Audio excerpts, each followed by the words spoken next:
How's your cold? Oh, I still seem to get that tickling feeling in my throat. I told Charles I didn't know as I'd go to choir rehearsal tonight. Did you try singing over your voice? Yes, but seems when I do that, I can't seem to stay on the key. Well, I was arresting myself. I was going to snap some of these beans. Well, here, let me help you. Beans have been real good this year. Yeah. I decided to put up 40 quarts if it kills me. Children say they hate them, but I noticed they managed to get them down all winter. Myrtle, I have got to tell you something, because if I don't tell somebody, I'll burst. Why, Julia Gibbs. Did one of those second-hand furniture men from Boston come see you last Friday? No. Well, he called on me. First, I thought he was a patient of Dr. Gibbs trying to get to see him, but then he wormed his way into my parlor. And Myrtle Webb, he offered me $350 for Grandmother Wentworth's highboy as I'm sitting here. Why, Julia Gibbs. He did. Why, that old thing is so big I had nowhere to put it. And to think I almost gave it to Cousin Hester Wilcox. Well, you're going to take it, aren't you? Oh, I don't know. What do you mean you don't know? $350. What's come over you? Well, if I could get the doctor to take the money and go away somewhere, I'd sell it like that. How does he feel? Well, you know, Myrtle, it's been the dream of my life to see Paris, France. Oh, it's silly, I suppose, but I've been promising myself for years if we only had the chance. And what does he say? Oh, I beat around the bush a little now and then. I told him if I got to Legacy, that's how I put it, that I would make him take me. And what do you think?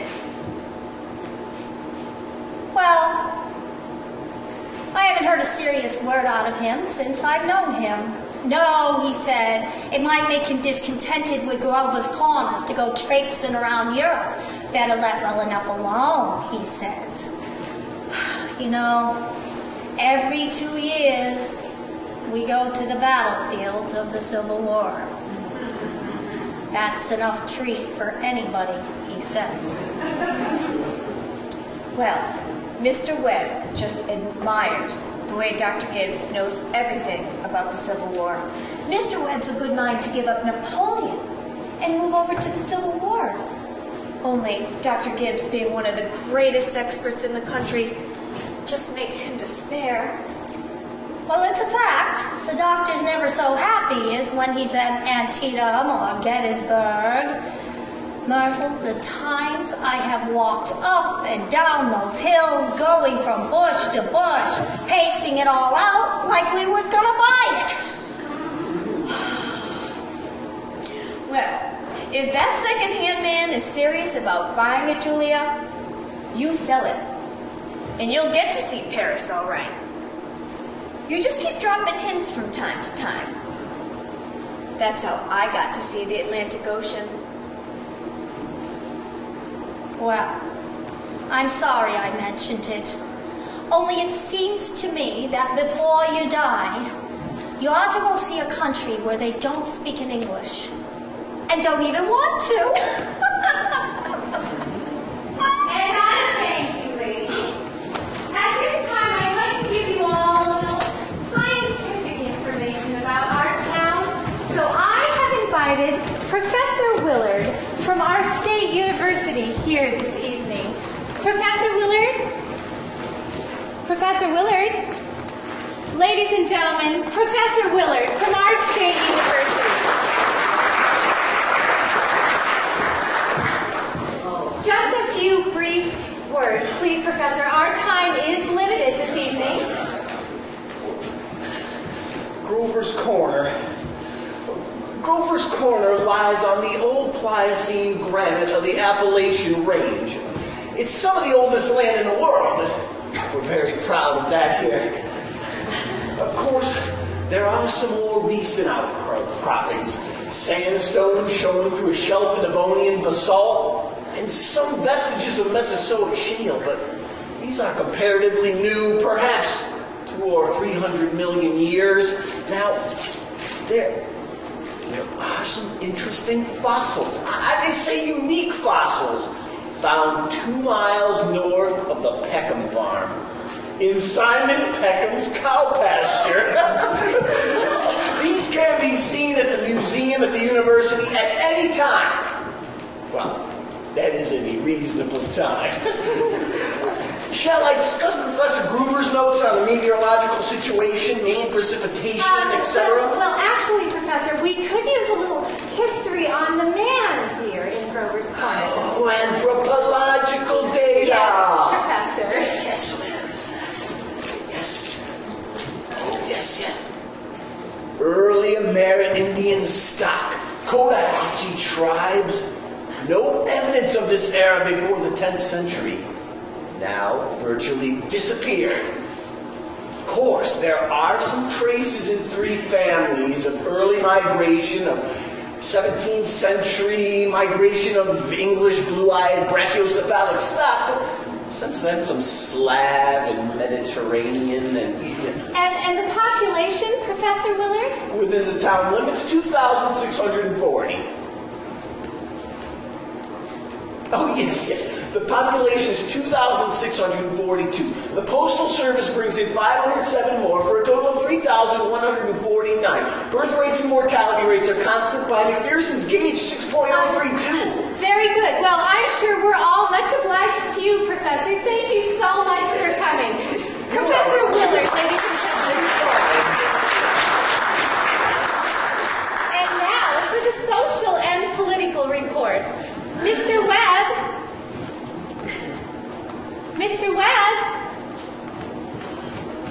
He'll be here in a minute. He just cut his hand whilst eating an apple. Oh, dear. Well, thank you, Mrs. Webb. Well, as I mentioned earlier... Charles! Everybody's waiting! As I had mentioned earlier, Editor Webb is the editor and publisher of our local newspaper, the Grover's Corner Sentinel. Editor Webb, ladies and gentlemen. Well, I don't have to tell you we're run here by a board of selectmen. All males vote age of 21, women vote indirect. We're lower middle class, sprinkling of professional men, about 10% illiterate laborers. Politically, we're 86% Republican, 6% Democrat, 4% Socialist, rest indifferent. Religiously, we're 85% Protestant, 12% Catholic, rest indifferent. Is there anybody in the audience that would like to ask Editor Webb a question about our town? Is there much drinking in Grover's Corner? Could you repeat the question?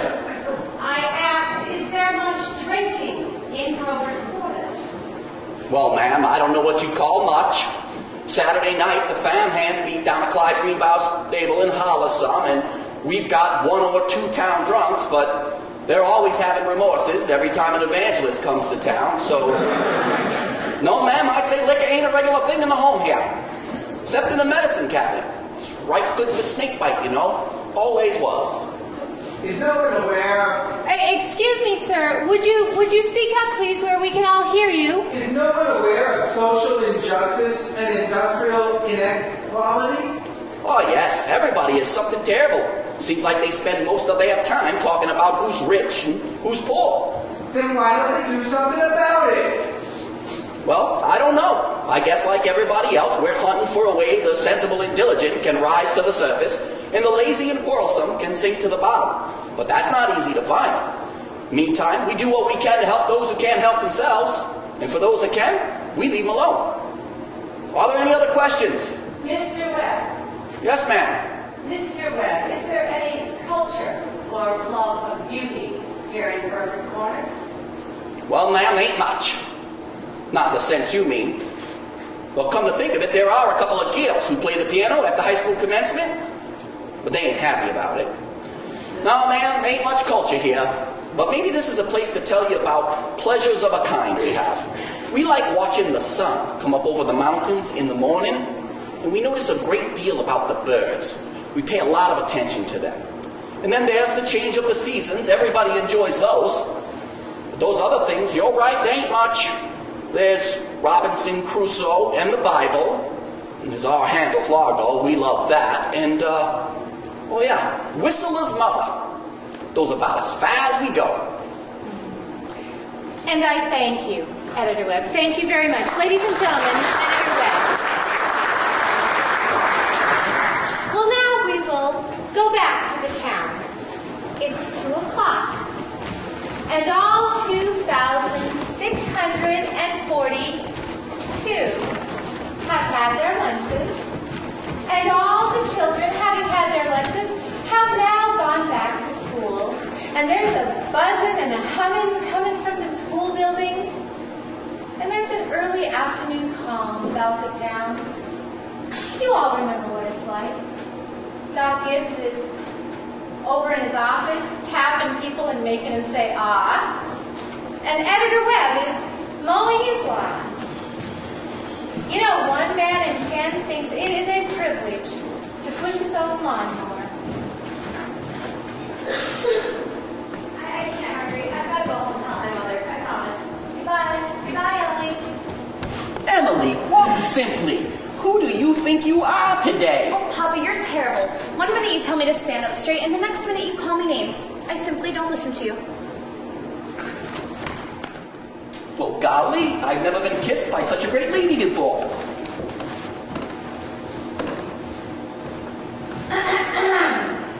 Excuse me, Mrs. Forrest. Now you go out and play ball in the fields, young man. You've got no business playing baseball on Main Street. Awfully sorry, Mrs. Forrest. Hello, Emily. Hello. You made a fine speech in class today. Well, I was really ready to make a speech about the Monroe Doctrine, but at the last minute, Miss Corcoran made me talk about the Louisiana Purchase instead. I worked an awfully long time on both of them. Gee, it's funny, Emily. From my window up there, I can just see your head nights when you're doing homework in your room. Why, can you? Yeah. You certainly do stick to it, Emily. I don't see how you could sit still for that long. I guess you must really like school. Well, I always feel it's something you have to go through. Yeah. I don't mind it, really. It passes the time. Yeah. Hey, Emily, what do you say you and me could set up a kind of telegraph system from your window to mine, and every once in a while you can give me a kind of hint or two on one of those algebra problems. I don't mean the answers. Of course not, Emily. But maybe just a little hint every now and then? Oh, I think hints are allowed. So if you get stuck, George, you whistle to me and I'll help you out. Thanks, Emily. You're just naturally bright, I guess. I figure it's just the way a person's born. Yeah. But you see, when I grow up, I want to be a farmer. And my Uncle Luke says that whenever I'm ready, I can just go start working on his farming. If I'm any good, I can just gradually have it. You mean the house and everything? Yeah. Well, I better be getting off to the baseball field. So long, Emily. Good afternoon, Mrs. Webb. Good afternoon, George. Goodbye, Emily. So long, George.